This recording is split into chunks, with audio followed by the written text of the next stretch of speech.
The blasts and explosions could be seen and heard for miles as the whales and dolphins dove into the dark depths of the oceans, running for cover. The human and metal debris was scattered across the waves like the remains from a Class 5 hurricane or waterspout that raged for hours. The Americans were victorious against the cruel and vicious Japanese Empire. This was the aftermath of the Great Battle of Midway. On June 7, 1942, the Japanese in this one battle lost 3 aircraft carriers for the cost of 1 American aircraft carrier. Without the Battle of Midway, fate definitely would have changed. The Battle of Midway was a turning point for the Americans in the Pacific theater of World War II because it severely decimated the Japanese Navy and provided a desperately needed morale booster for the Americans at home and in the military.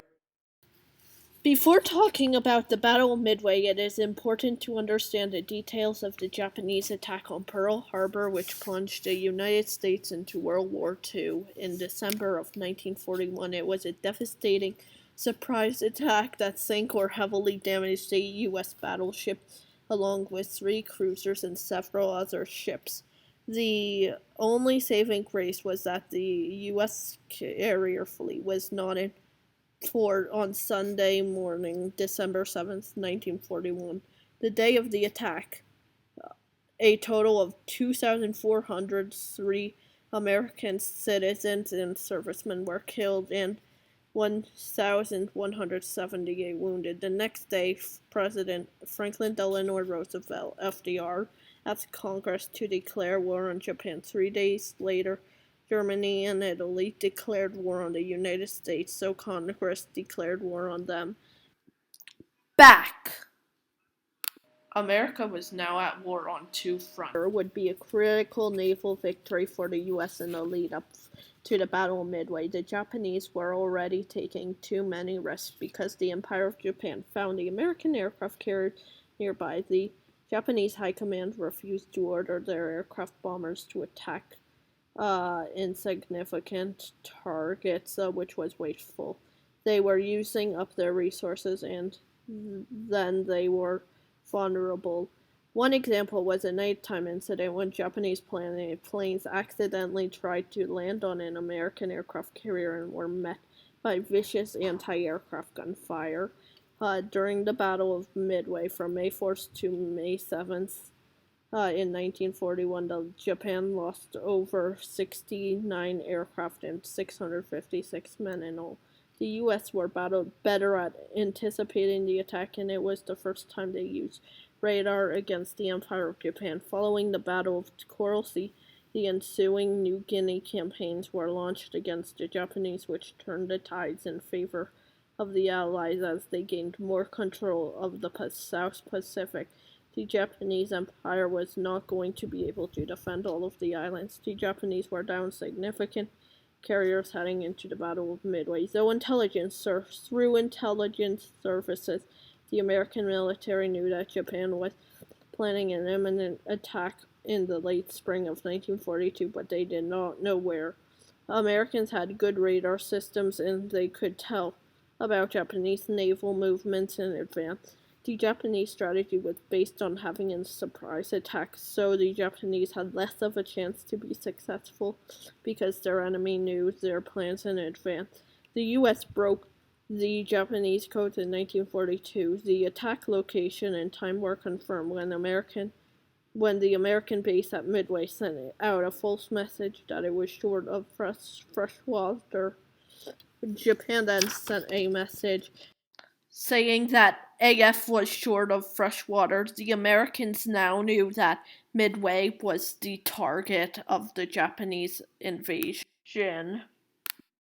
3,057 men with 37 wounded. They also lost 1 heavy cruiser and 1 heavily damaged cruiser and 248 airplanes. For the Americans, they lost 1 aircraft carrier, 1 destroyer, 150 airplanes, and 307 men, including 3 men killed as prisoners. The now famous 3 American aircraft carriers were the Yorktown, the Enterprise and the Hornet, with the Enterprise being the lone loss. The top 3 American commanders during this battle were Admiral Chester Nimitz, Admiral Frank Jack Fletcher, and Rear Admiral Raymond A. Spruance.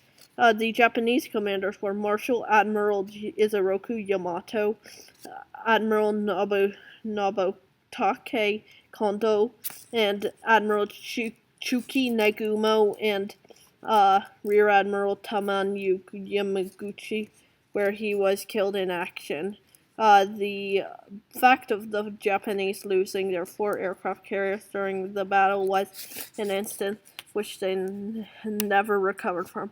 The 4 Japanese aircraft carriers were the Akagi, Kaga, Soryu, and Hiryu. Technically, it was a Japanese submarine, the I-168, who sunk any American ships during this battle. It caused the destruction of many Japanese airplanes and the deaths of many veterans pilots. The Japanese would now have to train young soldiers to learn to fly in combat without much experience. The reason why it provided a morale booster was because of the fact, along with the successes at Coral Sea and the Doolittle raid on Tokyo in April, it was the first major U.S. victory following Japan's devastating attack on Pearl Harbor. The result at home was increased purchases of war bonds. The U.S. now had momentum, and World War II would officially end in August of 1945, with the United States victorious. The Battle of Midway severely decimated the Japanese Navy and provided a desperately needed morale booster for the Americans at home and in the military, and was a turning point for the Americans in the Pacific theater during World War II. With the loss of Midway, quite possibly the world would be under Axis control. George Weiss, the last person to get off the sinking wreck of the USS Yorktown in 1942 during the Battle of Midway, recently died on March 4th, 2019. It is important that we remember people like George Weiss because they are veterans and they have stories to tell because they can link us to our past. So look around and think if anyone you know are veterans. If so, ask them. They have stories to share, and sit back and learn a piece of your history. I hope that you've come away from this with a better understanding of Midway in the Pacific theater of World War II. Goodbye, my friends. Bye. Goodbye.